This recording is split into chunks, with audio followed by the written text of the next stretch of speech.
vous souvenez du premier miracle que Jésus a accompli lors des noces de Cana? Marie, la mère de Jésus, a dit aux serviteurs, « Tout ce qu'il vous dira, faites-le. » En disant cela, Marie a renforcé la confiance des serviteurs en Jésus. Lorsqu'il leur a demandé de remplir les jarres d'eau, ils ont fait exactement ce qu'il leur a demandé. Puis Jésus a dit, « Puisez maintenant et apportez-en à l'ordonnateur du repas. » Une fois de plus, ils ont suivi ses instructions. Même si cela semblait étrange, ils ont vite compris qu'ils venaient d'assister à un miracle. Repassons les différentes étapes. Premièrement, par ses instructions, Marie a renforcé la confiance des serviteurs en Jésus. Deuxièmement, les serviteurs ont fait preuve de confiance et de soumission en faisant exactement ce que Jésus leur a demandé. En d'autres termes, ils ont mis en œuvre les préparatifs qui ont permis le miracle. Troisièmement, Jésus, lui seul, a accompli le miracle. Les serviteurs n'ont rien fait pour transformer l'eau en vin, mais le miracle se serait-il produit sans passer par les démarches précédentes? C'est ainsi que fonctionne l'obéissance de la foi.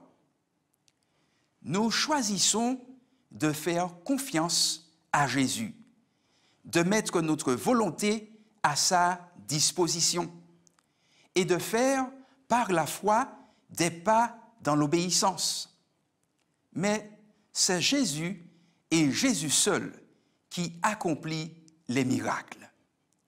Comment cela fonctionne-t-il?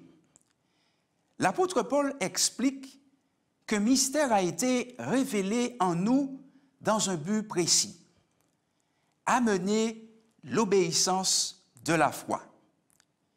Quel est ce mystère? Selon Colossiens chapitre 1, verset 7, c'est le Christ en nous. Et quel est le résultat lorsque l'obéissance de la foi est obtenue en Christ? Si donc quelqu'un est en Christ, il est une nouvelle création. Les choses anciennes ont disparu, voici que toutes choses sont devenues nouvelles. Nous avons une vie nouvelle grâce au Christ qui vit et agit en nous. Nous sommes de nouvelles créations. Lorsque nous vivons Christ en nous, notre attitude à l'égard de ses commandements démontre un complet changement.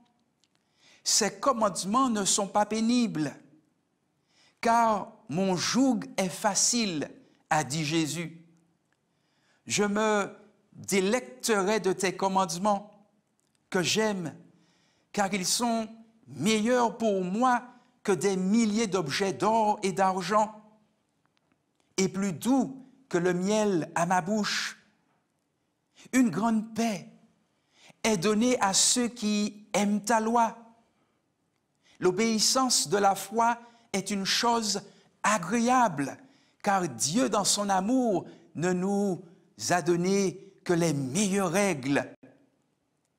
Et si l'obéissance est très importante, ce n'est jamais par elle que l'on obtient le salut.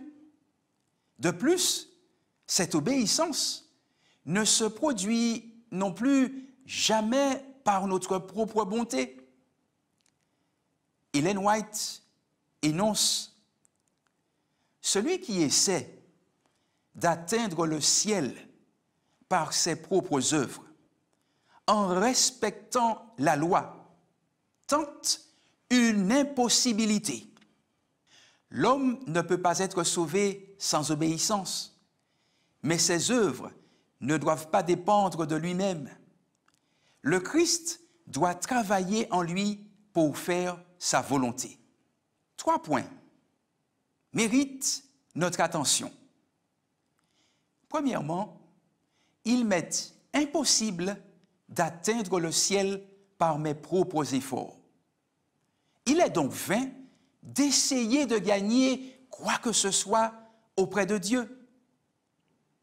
Deuxièmement, cependant, l'obéissance dépend inéluctablement de la relation avec Dieu, puisque les disciples de Jésus sont appelés à vivre de manière conforme à sa volonté.